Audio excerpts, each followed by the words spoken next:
Rádio e TV Brasil Espírita, iluminando consciências.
Geboren werden, sterben,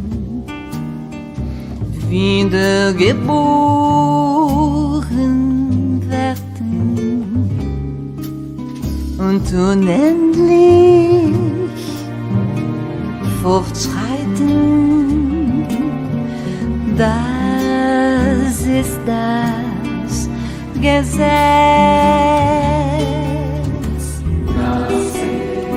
Nascer, morir, renascer ainda e progressar sempre.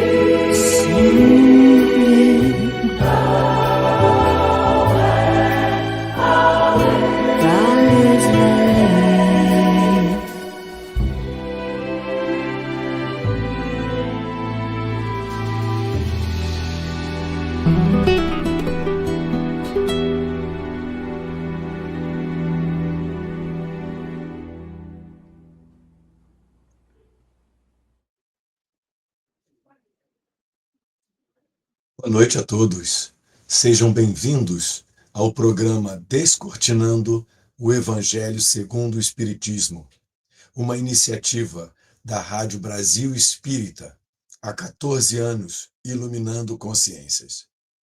Inicialmente, gostaria de pedir desculpas pela voz, uma vez que pegamos aqui uma gripe, mas não é por causa disso que nós vamos deixar de realizar os nossos trabalhos junto ao Evangelho. Não é por causa disso que nós não vamos continuar no nosso trabalho de descortinar o Evangelho segundo o Espiritismo, tentando encontrar e buscar as melhores interpretações. Por isso, você é nosso convidado para estarmos nesta noite juntos, tentando entender um pouco mais daquilo que Jesus nos trouxe, especialmente à luz da doutrina espírita, que nos permite revisitar todos os ensinos do Cristo a partir do entendimento das vidas sucessivas e das reencarnações. Por isso, o nosso encontro é muito rico, é uma oportunidade única que temos sempre para tirarmos o melhor proveito daquilo que Jesus nos trouxe e nos ensinou com tanto amor e com tanto carinho. Sempre iniciamos os nossos trabalhos com uma elevação dos nossos pensamentos a Deus, nosso Pai, agradecendo, sobretudo, a oportunidade da vida. Oportunidade essa que temos para melhorarmos o nosso espírito e avançarmos na compreensão das leis divinas que regem o universo. Apenas o conhecimento é capaz de nos libertar, apenas a verdade divina é capaz de nos dar a compreensão exata de tudo o que acontece em cada um de nós e ao redor de nós. Agradecemos a Jesus, nosso mestre, modelo e guia, por ter nos trazido tão belas interpretações e traduções da lei do Pai. E agradecemos também aos amigos espirituais que nos acompanham em todos os nossos encontros, que trabalham junto conosco, trazendo as melhores interpretações, orientando os nossos pensamentos para que a gente possa dividir com cada um aquilo que realmente precisamos para o entendimento e para a compreensão da vida maior. Por isso, você é nosso convidado e agradecemos a todos pela oportunidade do encontro. O nosso trabalho da noite de hoje é uma continuação do trabalho que começamos já há algumas semanas, com relação ao capítulo 8º do Evangelho segundo o Espiritismo. Esse título, o capítulo 8º, tem como título Bem-aventurados os que têm puro o coração. Então vejam que na sequência dos capítulos do Evangelho, Jesus e Kardec vão apresentando para nós um roteiro da nossa jornada. Por isso, é muito importante que a gente entenda o que é o significado do ter puro o coração. O nosso trabalho começou algumas semanas falando da simplicidade e pureza de coração. Pecado por pensamento, adultério. Verdadeira pureza, mãos não lavadas. Escândalos. Se a vossa mão vossa mão é motivo de escândalo, cortai-a. E este é a parte do capítulo anterior às instruções dos Espíritos, que certamente vamos começar nas próximas semanas. Então, no nosso encontro de hoje, nós vamos dar continuidade a um subitem deste capítulo de grande importância. Escândalos. Se a vossa mão é motivo de escândalo, cortai-a. Dos nossos dois encontros anteriores, falamos sobre só sobre o texto que Kardec traz do Novo Testamento. E esse texto é de uma profundidade, de uma riqueza de conhecimentos realmente imperdível. Hoje, nós vamos dar continuidade à leitura e ao estudo das interpretações, dos comentários que Kardec traz a respeito desta passagem. Começa no item 12, dizendo o seguinte: no sentido vulgar, escândalo se diz de toda ação que de modo ostensivo vá de encontro à moral ou ao decoro. Então, aqui já, de início, vemos que o confronto de um comportamento, de uma atitude que é contrário à moral e ao decoro, que é o que rege a relação entre as pessoas na sociedade. Chamamos a atenção aqui, sobretudo, que quando ele fala escândalo, ele tá se relacionando já ao ato propriamente dito. Quando ele fala do escândalo da ação, é que a atitude do indivíduo já tomou lugar na prática, na relação na sociedade. Mas temos que lembrar sempre que a gênese de toda ação, a origem, o ponto de partida de toda ação é o nosso pensamento. Por isso, se no nosso pensamento já existem os sentimentos, os comportamentos inferiores, imperfeitos do espírito, muito provavelmente dos pensamentos inferiores serão geradas ações inferiores. Por isso é fundamental que a gente busque, sobretudo, apropriar-se dos nossos próprios pensamentos e tomar conta dele de tal maneira que a gente possa aperfeiçoá-los, educá-los, para que a gente possa dar a eles um matiz cristão, para que do pensamento propriamente dito, que é a origem de todas as ações, os pensamentos já adequadamente alinhados com o pensamento cristão, as nossas ações, consequentemente, também serão corretas. Por isso, é todo um processo de ajuste que nós precisamos fazer no nosso interior, na nossa mente, para que não se torne uma ação propriamente dita. E aqui no texto, ele fala, de modo ostensivo, vá de encontro. É importante, até a língua portuguesa, nós temos do ir ao encontro e ir de encontro. Quando se diz ir ao encontro, é quando se alinha, se ajusta.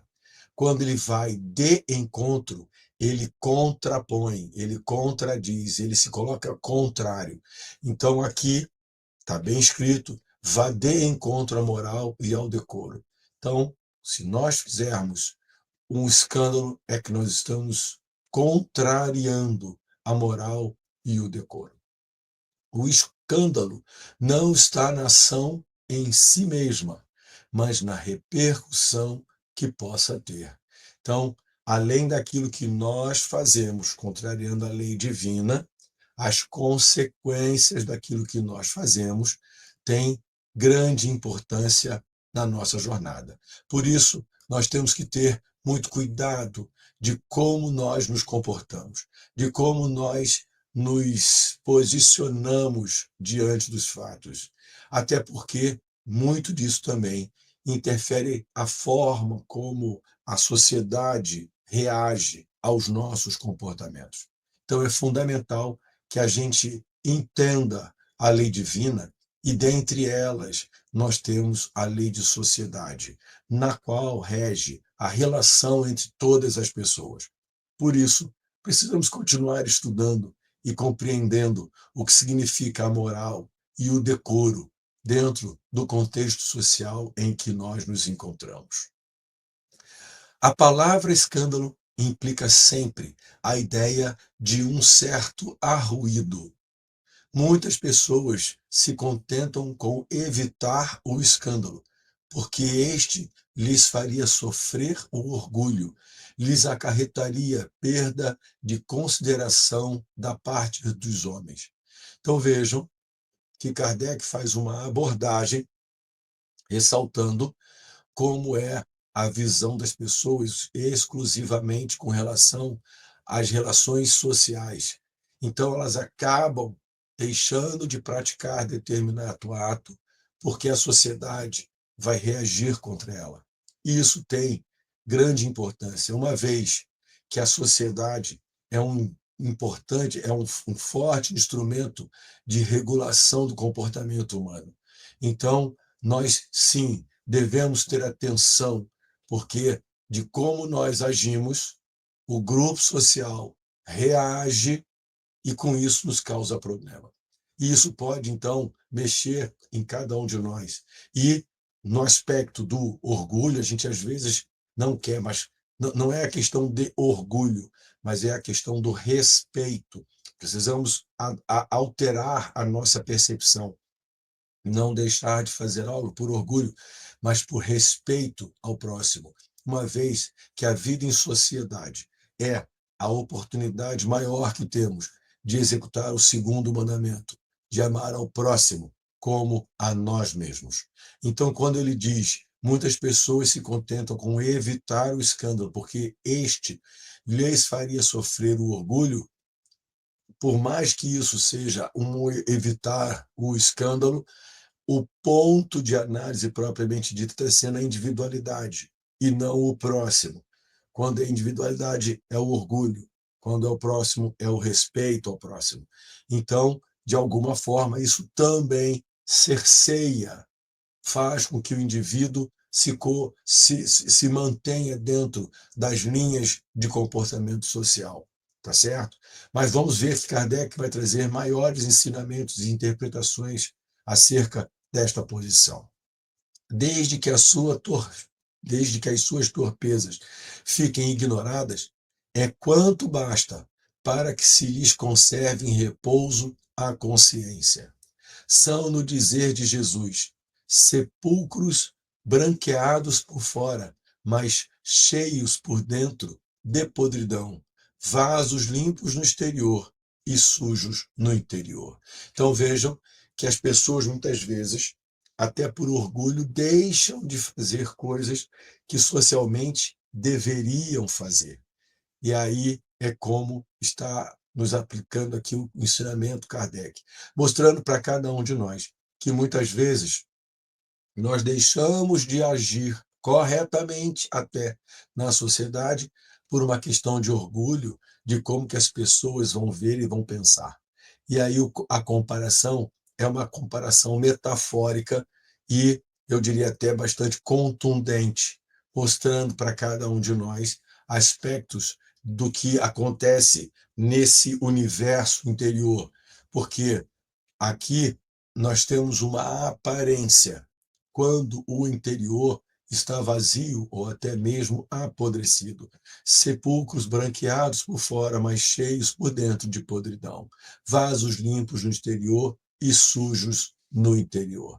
Então, precisamos ter uma compatibilidade entre o que existe de fato dentro de nós e de como nós agimos.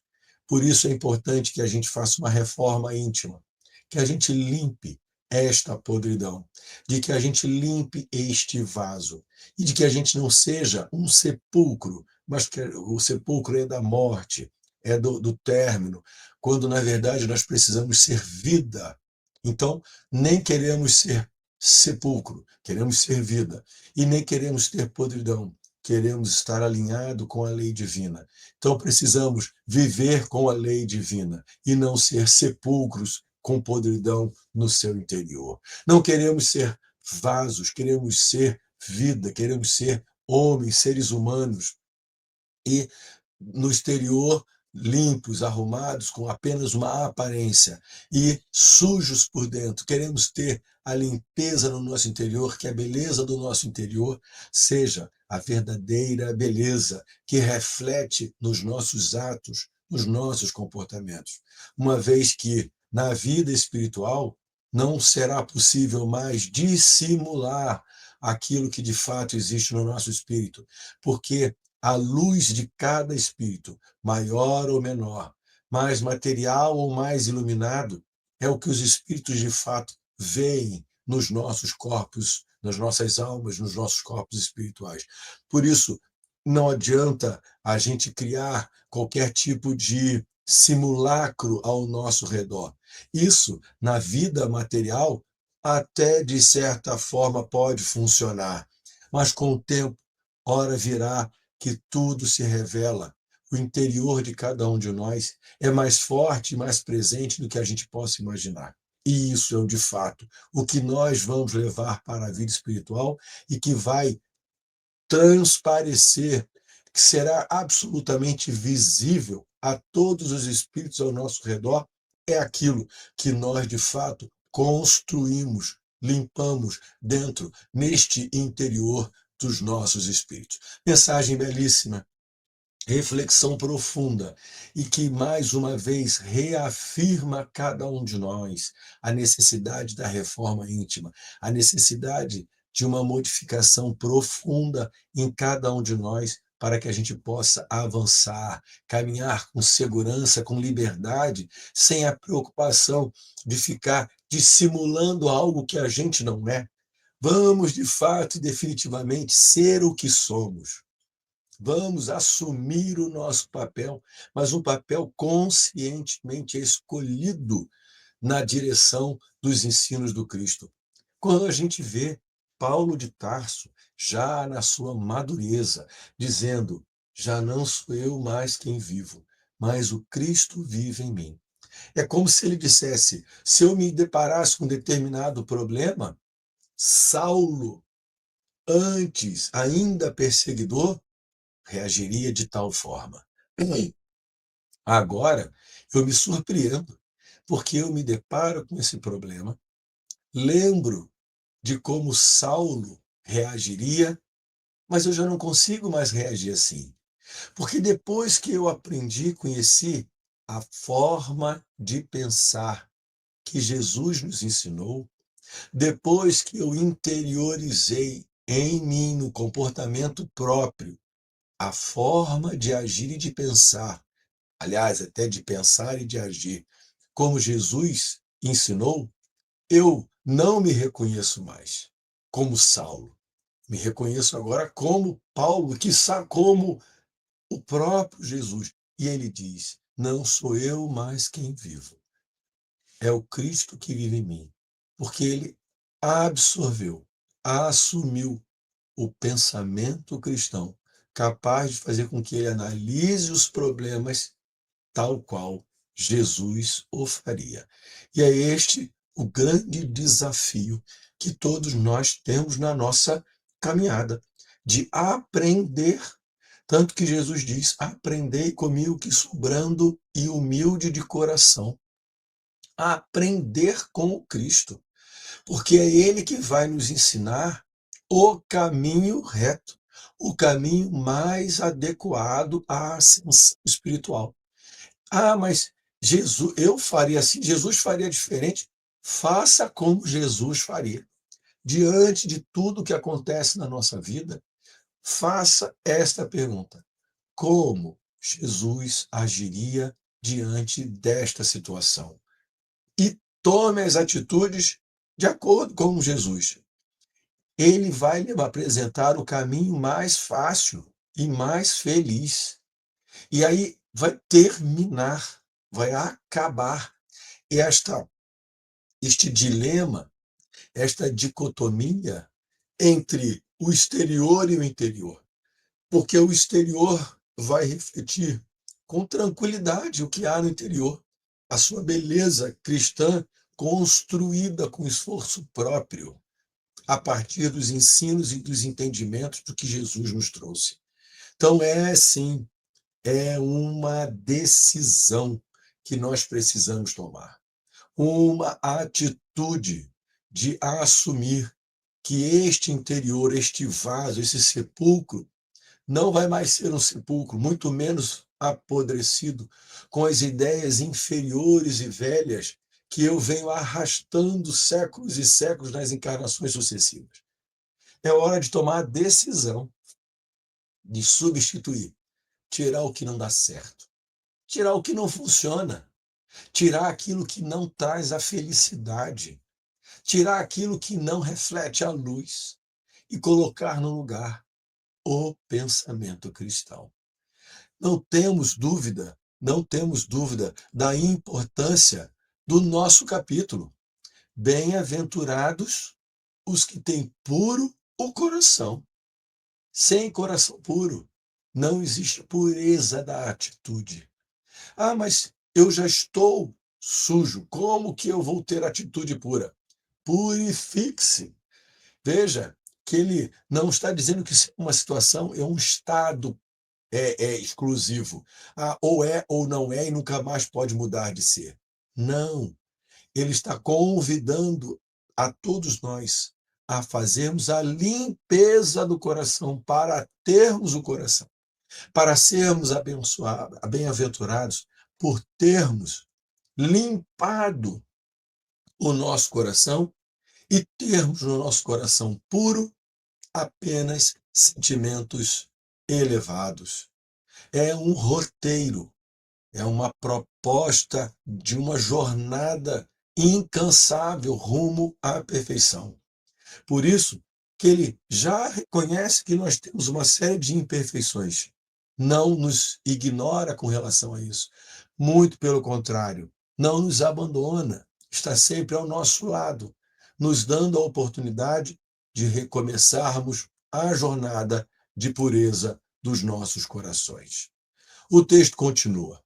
No sentido evangélico, a acepção da palavra escândalo, tão a miúde empregada, é muito mais geral, pelo que em certos casos não se lhe apreende o significado. Então, já tratamos disso nos encontros anteriores e vamos ressaltar, porque a questão de escândalos é muito mais ampla, muito mais larga, muito mais abrangente. Já não é somente o que afeta a consciência de outrem, é tudo o que resulta dos vícios e das imperfeições humanas. Toda reação má de um indivíduo para outro, com ou sem repercussão. O escândalo, nesse caso, é o resultado efetivo do mal moral. Então, nesse ponto, é fundamental fazermos a retomada desse conhecimento. Não vamos entender aqui o escândalo apenas aquilo que é a gritaria, aquela balbúrdia, aquela confusão, alguns diriam até a baixaria. Não é isso. É muito maior do que isso, é muito mais do que isso. Está associado ao comportamento que se desenvolve a partir da individualidade. Então, já não é somente o que afeta a consciência de outrem, já não é só aquilo que é percebido pelas outras pessoas. E aí ele reafirma: é tudo que resulta dos vícios e das imperfeições humanas. Então, todos os escândalos são resultado das nossas imperfeições, dos nossos vícios e das nossas imperfeições. Então, o texto de Kardec não deixa dúvida, é bastante claro, objetivo, e faz com que a gente realmente faça essa análise. Toda reação má de um indivíduo para outro, com ou sem repercussão. E esta ação má pode ser, inclusive, a projeção tão somente de um pensamento inferior, um ciúme, uma inveja, algo que invade a realidade da outra pessoa. Nós precisamos ter esta consciência. Nós não seremos analisados na vida maior tão somente pelos atos que tenhamos cometidos na vida em sociedade, mas, sobretudo, pelo estado moral, pelo nível moral e pela estrutura dos nossos sentimentos e pensamentos. Então, os atos tão somente vão confirmar as nossas imperfeições, a nossa falta de entendimento da lei divina. E, muitas vezes, nós avançamos na lei divina, nós cometemos equívocos frente à lei divina, que a lei humana sequer percebe. É uma emissão deletéria de um pensamento contra outro irmão, que a justiça humana não tem como perceber. Ela vai apenas ao ato, mas diante da lei divina, toda emissão de pensamento inferior é, por si, uma falta frente à lei do Pai. Por isso, nós temos que entender que, neste caso, o escândalo, neste caso, é o resultado efetivo do mal moral. Olha que coisa incrível. Ele não coloca apenas como o mal material. Nós não vamos viver a vida material para sempre. Ela, vida material, é passageira. nós vamos viver definitivamente a vida moral, a vida espiritual. E quando ele fala que é o resultado efetivo do mal moral, é porque o que nós estamos fazendo aqui já contabiliza para a vida moral. Então temos que ter esta visão. E eu chamo a atenção que muitas vezes as pessoas dizem: poxa, se a vida é verdadeira, é a vida espiritual, então eu vou prestar atenção só nas coisas da vida espiritual. Já é um grande passo. Mas fica uma pergunta: se a vida verdadeira é a vida espiritual, por que que eu estou na vida material? Porque a vida material, ela dá a oportunidade, ela faz com que se ressaltem, especialmente no nosso nível evolutivo de expiações e provas, as paixões inferiores que a matéria permite ao espírito exercitar e vencer, sobretudo. Então, a vida material é riquíssima em oportunidades e ela contabiliza tanto quanto para a vida moral. Por isso, tenhamos o entendimento de que nós estamos numa fase de transição muito importante, que a gente precisa compreender as realidades, de que aquilo que nós fazemos de fato, não tem dúvida, está gravado. Mas aquilo que nós produzimos de mente, de moral, também, igualmente, encontra-se registrado na nossa jornada, na nossa evolução, na nossa luminosidade espiritual, na nossa leveza espiritual. Quanto mais materializado, mais opaco é o corpo espiritual. Quanto mais iluminado, reflete mais os pensamentos elevados do espírito.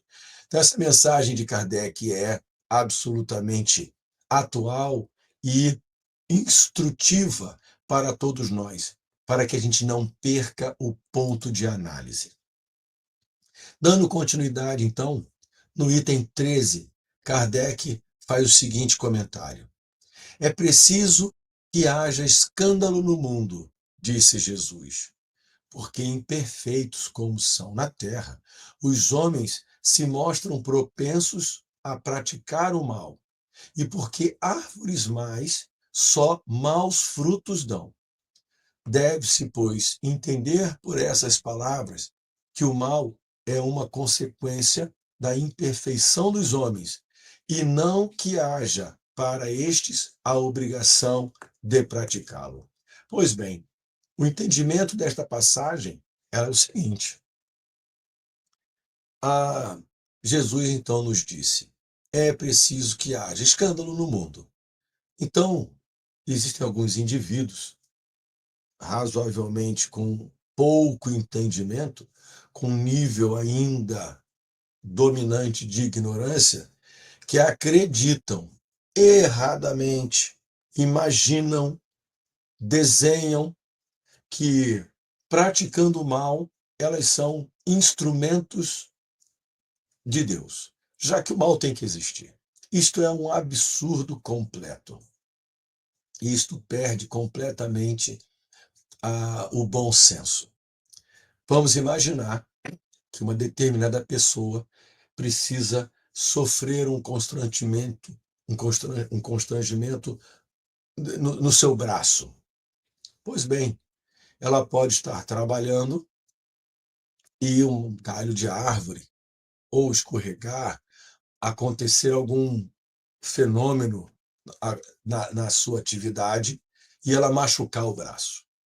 O seu espírito vai associar aquela perda da mobilidade a uma série de entendimentos e comportamentos.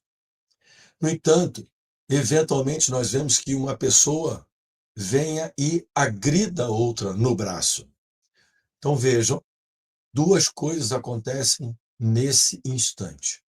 Primeiro, aquele que sofreu o constrangimento no braço é a parte do é preciso que haja escândalo.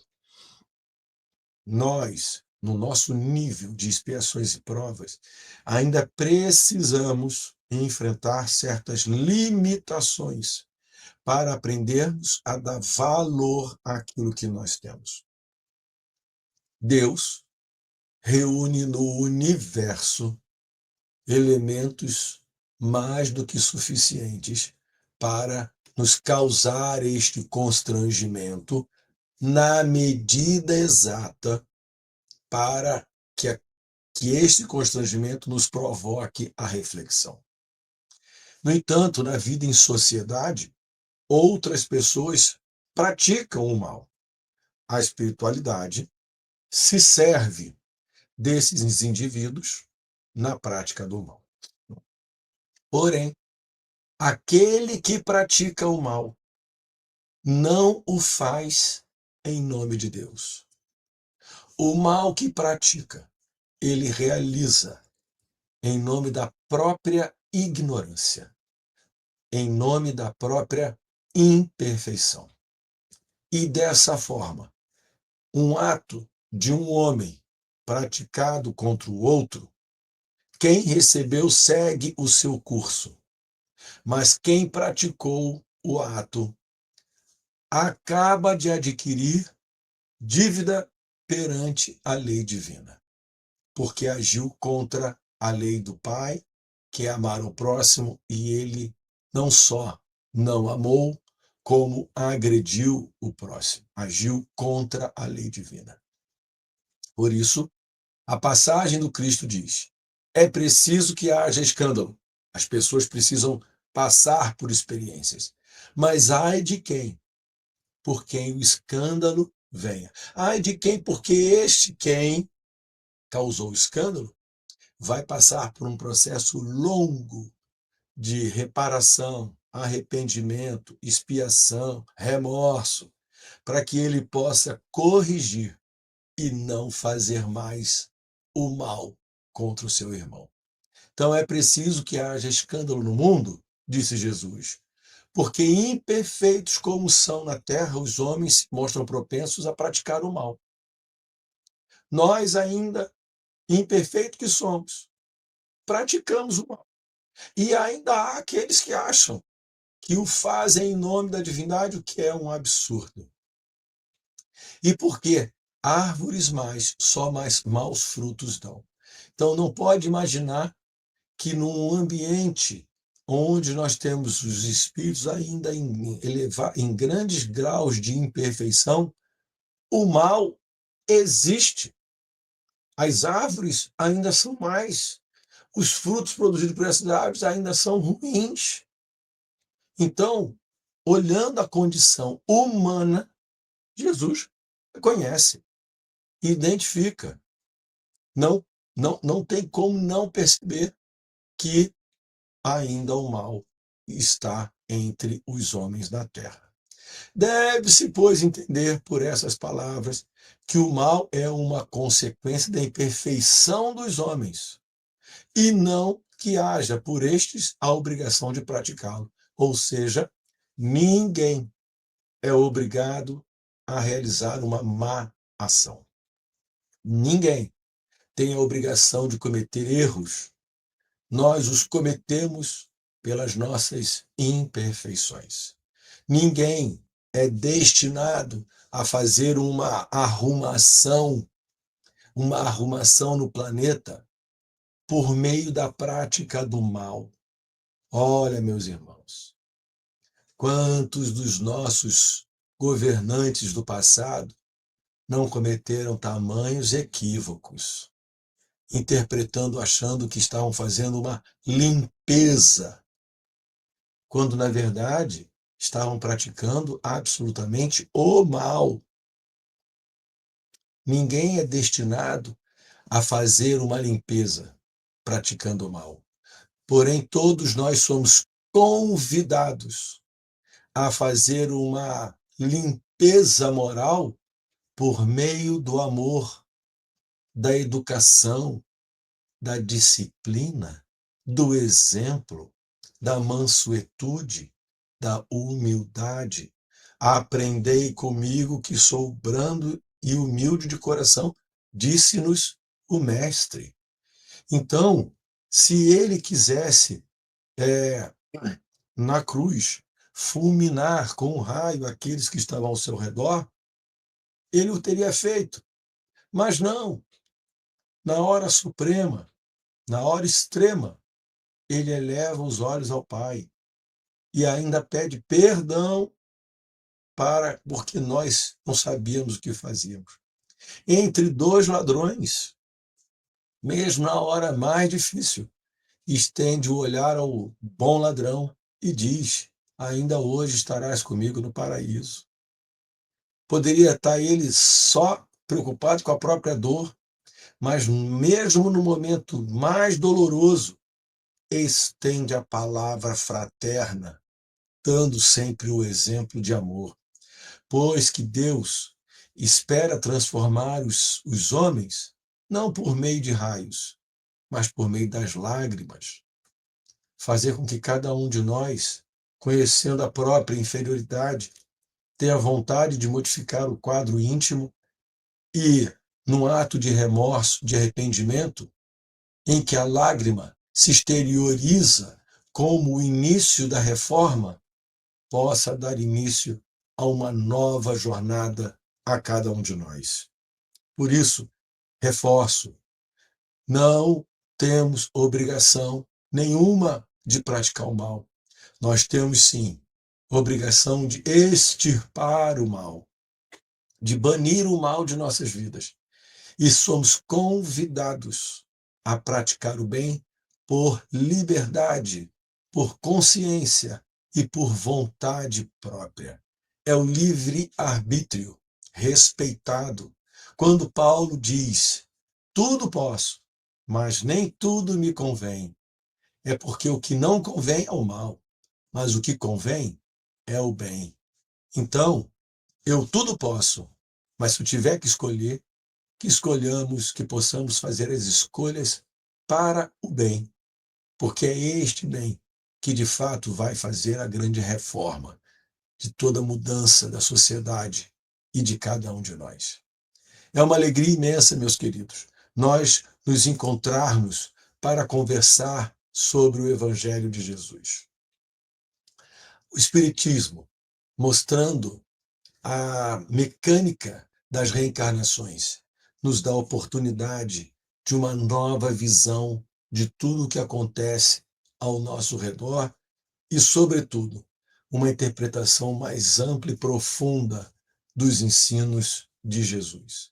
Agradecemos a Deus, nosso Pai, a Jesus e aos amigos espirituais. Agradecemos a cada um de vocês que está aqui conosco para que possamos dar continuidade ao nosso trabalho, descortinando o Evangelho segundo o Espiritismo, uma iniciativa da Rádio Brasil Espírita, que há 14 anos trabalha iluminando consciências. Desejamos a todos uma feliz noite, muitas reflexões, uma boa semana e que na semana que vem possamos nos reencontrar para dar continuidade ao nosso trabalho, descortinando o Evangelho segundo o Espiritismo. Até breve.